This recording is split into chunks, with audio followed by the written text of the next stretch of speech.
Dear friends, good day. Today is Thursday, and as part of our inspiration series, and this week we're focusing on the incredible story in the history of the world, the flood of Noah, and how he survived the flood, and its implications today, and messages for us. And today I want to share a message of an event that happened after the flood was over. And the Baal Shem Tov, the founder of the Hasidic movement, said that everything that happens in life is preordained by God, except our choices, by the way. And if you happen to notice something within another person, and you notice an imperfection, a blemish in another person, he says the reason you are seeing it is because you yourself possess that blemish or imperfection. Someone who loves and is loving does not see the hatred and negative character in a non-loving person. They look at everyone and they think they're all good. So if you see an imperfection in someone else, life is a mirror. You're really seeing an imperfection in yourself, a blemish in yourself.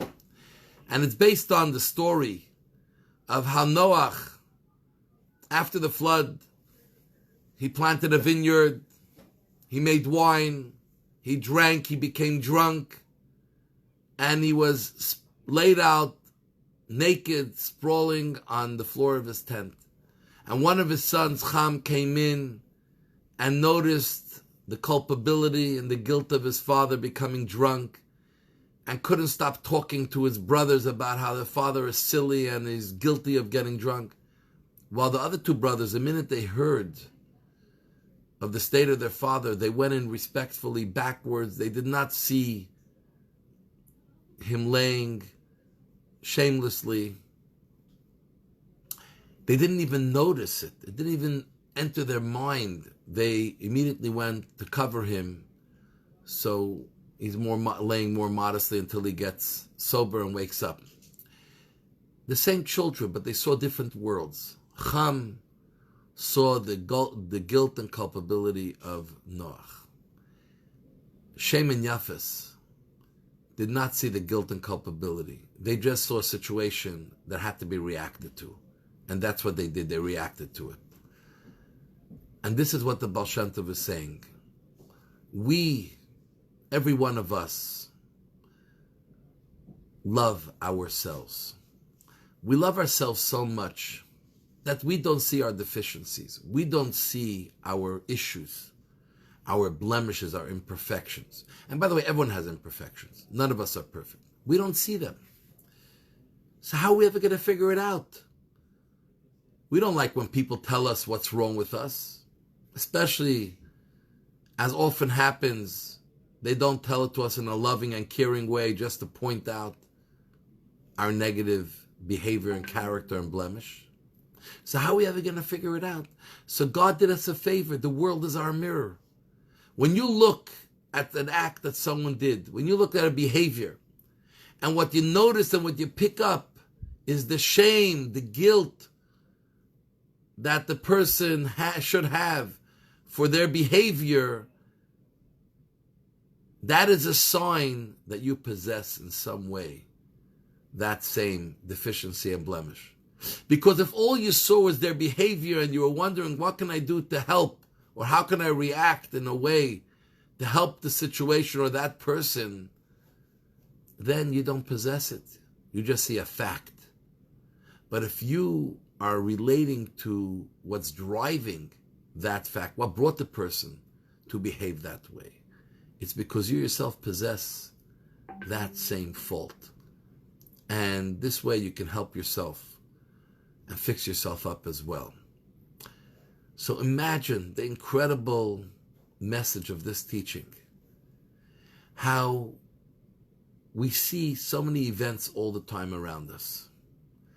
You watch the news every day, whether you pick it up on the internet or on TV or on cable or satellite or any other form, you read it in the newspaper. What draws your attention? The positive things that are happening, the negative, the gory things. And even when you see things that are negative, what part of it really captures you? The fact that you feel terrible that terrible things are happening to individuals or in the world? Or focus on how bad and how low the person is who behaved that way? Because these are the way God sends us messages. God wants us and is trying all the time to help us perfect ourselves, become better. This is the best way to better ourselves and become more refined, become a better person totally and in totality. Keep your eyes open. If you see you're being pulled into another person's blemish, deficiency, it's time to take a deep look inside yourself and help yourself overcome it. So we may not be meeting a lot of people in person or as much as we usually do, but we're still watching the world around us. Everyone's focus now is on a race going on in America. It's all about defaming people's characteristics. If that's what drives us or what drives individuals or what catches you, maybe take a deep look if we also possess some of those deficiencies. If we look at it as a piece of news or a fact or perhaps something that you can be helpful in, then maybe you can help or you should help, but you don't deal with that character blemish or deficiency. So God bless you and give you courage and ability to face the truth about who we are and who you are and become a better person. Because that's why he sent you the message. That's why you saw this event. That's why you relate to this characteristic or deficiency that the person has, because God wants to help you become better. So good luck and success in your journey of becoming a better mensch person. And God bless you and only good things in your life.